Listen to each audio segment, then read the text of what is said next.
Hey everybody, it's Jimmy and Bill. So today what the subject is going to be is buying a fixer-upper. You know, the houses are so expensive now that maybe a fixer-upper is the way to go. There are some pros and there's some cons to it, but let's go over them. So basically, well, I'll start off. One of the pros is you can buy a fixer-upper a lot cheaper. True, very true. Yeah. You can sometimes. You can get a fixer-upper if you got a little elbow grease you want to put into it, and then save a little bit of money that way over time. I mean, what's the best way to find a fixer-upper in the first place? Well, we all know the inventory is super low right now, but there's still fixer-uppers out there on the market. Now, if you're looking at getting a fixer-upper like you're an investor and you're going to get this amazing deal and turn this thing, you know, those people have cash typically, you know, and they're going to come in and scoop it up that way. If you're just the average homeowner, you can still get a good deal on things just searching for a fixer-upper. Just set it up on your search with your realtor, make a plan, and start looking around. That's as simple it is, and then be ready to go. Like, don't wait. Well, you know, from what I understand, a lot of finance companies won't finance a fixer-upper. Well, I mean, are we talking like this thing needs a brand new roof? Well, it could. I mean, maybe something like we're passing by some of these houses here that maybe they need some, a little more than TLC. Yeah, so Okay. yeah, I'm talking about a little more than TLC. Okay. So what you could do, you can do a couple of things potentially, is you could get a construction loan. Let's say, you know, applied for a construction loan where you will get you'll get post value, and they'll lend on it based on you have a contractor picked out. Right. Everything's put into escrow, plans, everything's approved, start dates, etc. And then the contractor begins work once you close, and then they're giving you the lending on an approved contractor through the lender, and that works out. Second option is you could do some other creative things. Let's say you needed a roof, for instance, right? To move in, because that's a big ticket item, particularly here in Florida right now. Right. So what I've been telling some of my clients that we've had to do this with is find a roofing company that will allow you to escrow the money with title. So what that means is, however you structure the deal, the money for the roof goes into escrow. There's a plan drawn up similar to a construction loan, and then the roof will be installed right after closing. You have to work with your insurance agent on that as well to make sure that you can get insurance bound. There's a couple riders that they can do. They just helped out one of my clients doing the exact same thing, our insurance provider. So basically, let's say they get all that done. They get the construction loan, they get it all fixed up. That's pretty good equity, pretty fast. You know? Right, yeah, and you know that you're not going to be undervalued because you're getting it post-construction value, so you know you're right on the money and you're not losing money at that point. Also, what I did is I went and did some searches on some stuff like that to see if I could find one. And I'm noticing a lot of the handyman specials are a little bit on the rural areas, like a little bit away from town. Do you notice something like that? Yeah, because that's the thing. Everybody wants to be close to town. So the investors, whether they're either a professional investor or maybe even a casual investor, you know, if you're buying a second home or an investment property, they're going to get scooped up because they're turning them into a rental. They're making it an income property. Right. So they're going to take the stuff that's closer to town because that's where people want to live. Right. So maybe you have to look a little bit further out. Yeah. You know? Absolutely. And do it. But especially, you know, like you said, sweat equity. Absolutely. You know, if you're handy a little bit, there's a lot of the work you could do yourself. Yeah, you can save a lot of money. Obviously, you know, pull permits, do the work correctly. But at the end of the day, if you're handy, yeah, you know, you can save a ton versus having to pay for that labor. You know, come in and do some work. You know, I've remodeled a couple houses. I know you've remodeled a few houses. And, you know, we pulled permits. We did everything correctly. But I saved a ton of money by hanging doors myself, putting windows in, you know, hanging sheets of drywall. I paid somebody to mud. I'm not good at that. Yeah, it's amazing. it's amazing what you get with a little paint and some spackle and some sweat equity. Absolutely. All right. What's another benefit?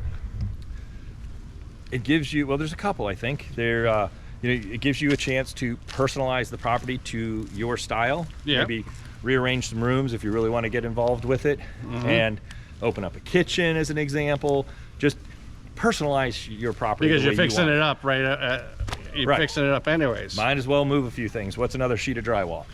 And you know what, a thing too I noticed? So some handyman special houses that I have seen, they were on the little smaller side, 1,000 square foot, 1,200, and I've seen people buy it. And since they're going to rehab it anyways, they're putting an addition onto it. They're building a room onto it.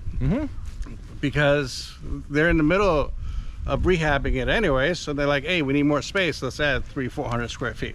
Right. I mean, that's an extensive one. Yeah. You know, that it's definitely gonna take a lot more time, but you know, and some more money, but that is something that you could do. If you're gonna do it, you might as well just get all the dust done at one time, if you will. Yeah, I mean, I think, you know, a handyman special, especially if you could take your time and fix it up, you know, I think it's a perfect way to build up fast equity, especially with the market, with the lack of inventory right now. Right. Not being afraid to go in, as long as it's got good bones, if you will. Yeah. You know, being able to fix it up. Paint goes a long way. Putting in some new doors, windows, insulation's cheap. You know, there's a lot of things you could do to really make that property yours and look good. It just takes a little bit of money and some time, you know, which if you have the time, then great. If you don't, you know, you're gonna have to kind of evaluate that. How extensive are you actually gonna go with your renovation? Well, that's the whole thing too. What I would do is, if, you know, if I found a handyman special, you know, obviously I'm a home inspector, so I would go in there and do the inspection myself, but Right. I would still get a home inspection so I could get a list of the general items that need repair. And then I would add maybe 20% to the budget because of things that the home inspector can't see. Right. And Yeah. then maybe call in plumber, a roofer, electrician, and get some retail prices on what that stuff would cost, so I could budget ahead. Even if I was going to do the work myself, I would want to see what it would cost if you had a professional roofer or a professional painter do the stuff. Agreed. There's some things that just are worth the money, you know, like roofing for me, I'm not putting shingles on. It's just not my thing. It's not my forte. Can I do it? Probably. But how long is that going to take me? Time is money in some instances. And you know, you get a new roof put on and you're talking, what, 3 or 4 days, maybe you get a new roof. If I'm putting that, stripping the roof and putting the roof on, we're talking maybe 3 or 4 months. You know? So you just gotta, I'm being a little sarcastic, but you gotta weigh out your options. Oh, absolutely. You gotta weigh out your options. One of the pitfalls, I think, on rehabbing a home is, because I know a few people did it, I know I did it, and it was pretty stressful. Yeah, that can put some stress on a family, if you got a family living there, or just yourself having to deal with it, because you know, you got to go over there, especially if maybe you're working, bouncing back and forth, and unless you're a professional, you know, that does it every day, there might be a few things that catch you off guard that are going to take a little longer. Yeah, you knock down a wall or you take down some sheetrock, and then next thing you know is you have burnt wire, you have mold, you have termites. Who knows what you'll find? Yeah, who knows? Like, it's once you open the can, you don't know what you're going to find behind the walls. So in your opinion, okay, like, to me it seemed very difficult to find a handyman special. Right. I mean, does it pay to go to a realtor and say, hey, I want a handyman special? Yeah, I mean, you could definitely come and, you know, I have clients, we sit down and we talk about this stuff, and we look. So usually what I'll do is it takes a minute for me to figure out what does a handyman special mean to you? Right. Like, everybody's level of handyman special is different. It is. So it's just like any transaction in real estate. You know, I have to get to know, I'm only going to speak from my experience, I have to get to know you and what your level is. So we start showing properties and, you know, pictures and whatever, and get an idea of what handyman special is. You know, some people are willing to do more work because the layout or the land, you know, it's a big piece of property, so there's a give and take. But it definitely helps to have a realtor, because we are going to see the properties the second they come on the market. And then, you know, if we can reach out to some of our off-market things or stuff that we know is coming available on the market from within our office. Yeah. So, I mean, I think a handyman special for a first-time home buyer that's handy is a perfect situation. Save some money, build some equity. Yep. I think it's really good, you know. Anyways, everybody, wish you luck if you're looking for a handyman special. Again, please subscribe, give it a thumbs up, and we'll talk to you on the next one. Thank you.